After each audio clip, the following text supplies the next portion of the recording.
War is usually remembered for its heroes, the captains, the generals, the soldiers with medals on their chests. But sometimes, history is changed by someone no one expected. This is the true wartime legend of a submarine cook and a crate of rotten eggs that saved an entire crew from certain death. North Atlantic Ocean, 1943. The year was 1943. World War II was at its deadliest phase in the Atlantic. Beneath the cold, black waters of the ocean, a German U-boat silently moved through enemy territory. Inside the submarine, there were 52 men, sealed inside steel walls, hundreds of meters below the surface. The air was thick. The smell of diesel fuel, sweat, and metal filled every breath. Captain Klaus Reinhardt stood near the periscope, his face calm but tense. Captain Reinhardt. British convoy confirmed. 8 destroyers escorting. 8 destroyers. That number alone was a death sentence. Silence and fear. The engine slowed to a whisper. Every man froze in place. No talking, no sudden movement. Above them, British destroyers searched the sea, dropping sonar pings like hunters tapping the ground for hidden prey. Ping, ping. Each sound echoed through the submarine like a hammer against the crew's nerves. One wrong sound, and the ocean would explode with depth charges. The cook below deck. Far from the command room, in the cramped kitchen at the rear of the submarine, Cook Otto Weber was doing his job. He wasn't a soldier by training. He had never fired a torpedo. His battlefield was a tiny metal stove. That morning, Otto was preparing breakfast. Eggs. Hundreds of eggs had been stored for the long patrol. He cracked one open. Immediately, he recoiled. The smell was unbearable. Otto, quietly. Oh no, that's not good. The yolk was dark. The smell was sulfurous, like death itself. He tried another egg, then another. All of them were rotten. The alarm. Suddenly, alarm blares. Red lights flashed. Crew members rushed through the narrow corridors. Engineer shouting, "Captain, gas detected in the lower compartments!" The words struck fear into every heart. Gas inside a submarine was deadly. If the batteries released toxic fumes, the entire crew could suffocate in minutes. Men scrambled for gas masks. Panic spread like fire. Fear of explosion. Captain Reinhardt rushed to the control room. Captain Reinhardt, report! Engineer, hydrogen sulfide detected, sir. Hydrogen sulfide, the same gas that smells like rotten eggs. Highly toxic, highly explosive. If it built up, the submarine could become a floating coffin. Above them, 8 enemy destroyers circled patiently. Below, poisonous gas filled the air. Trapped, hunted, running out of time. The cook speaks up. Otto Weber pushed his way forward, pale but determined. Otto, Captain, sir, the gas, it's not from the batteries. Everyone turned toward him. Captain Reinhardt, what are you saying? Otto, it's from the eggs, sir. They've gone rotten. Hydrogen sulfide is leaking from them. A moment of silence. Then, realization. The gas was dangerous, but it wasn't a mechanical failure. And suddenly, the captain's eyes changed. An idea had formed. A desperate plan. Captain Reinhardt leaned over the navigation table. Captain Reinhardt calmly. Gentlemen, this gas may be our only chance. The crew stared at him. Navigator. Sir? Captain Reinhardt, if we carefully vent the gas outside the submarine, it will rise into the water above us. Hydrogen sulfide dissolved quickly in seawater. It created false sonar reflections, and worst of all, it smelled like death. Dead whales, natural gas pockets, decaying sea life, anything but a submarine.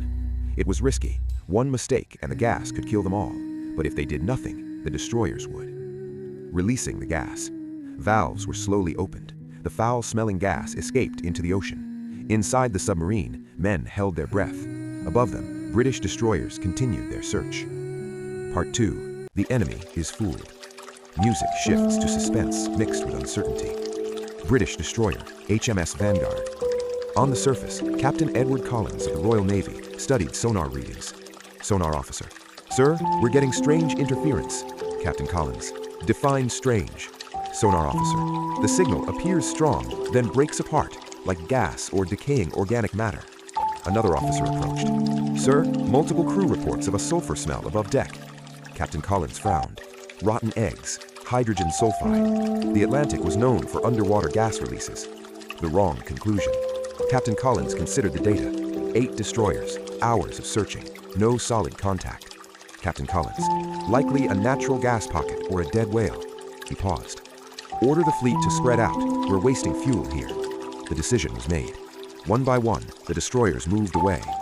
Silence returned. Below the surface, the sonar pings faded. Inside the submarine, the crew waited. 5 minutes passed, 10. No explosions, no depth charges. The navigator looked up. Navigator, whispering, "Sir, contact lost." Captain Reinhardt closed his eyes. They were alive. Relief and realization.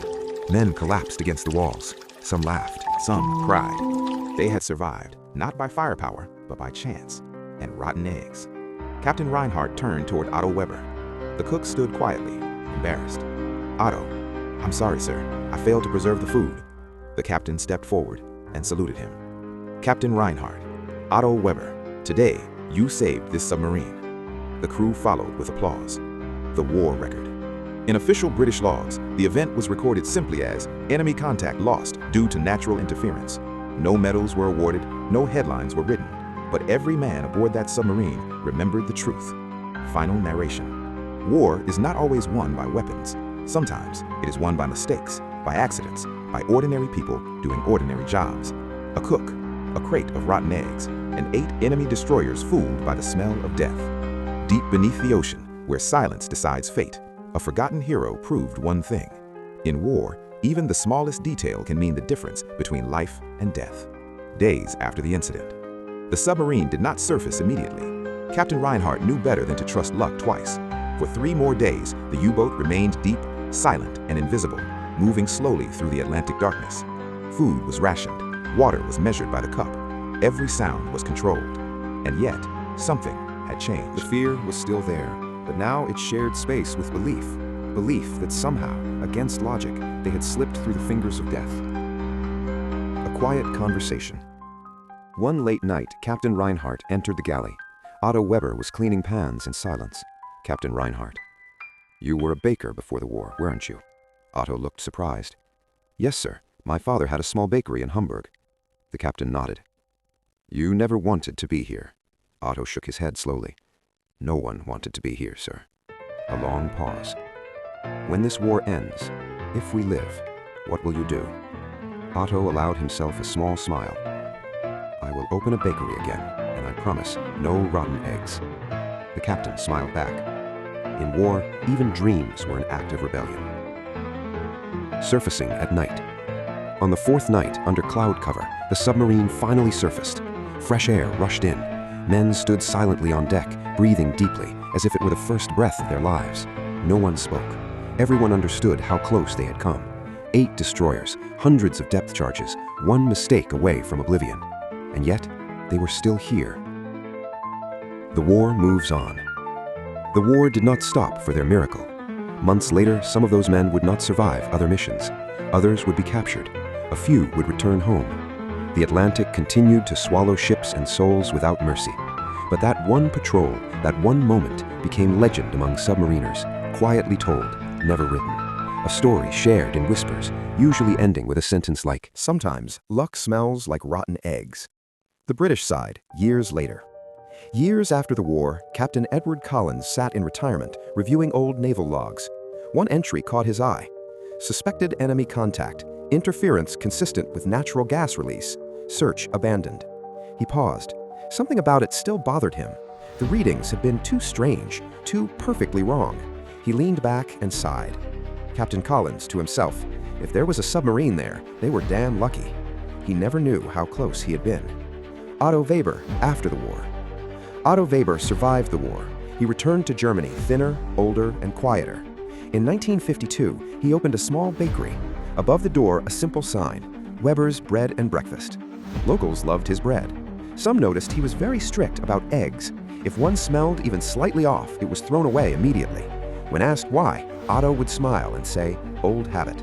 He never told customers that once, long ago, bad eggs had saved his life. The unofficial hero.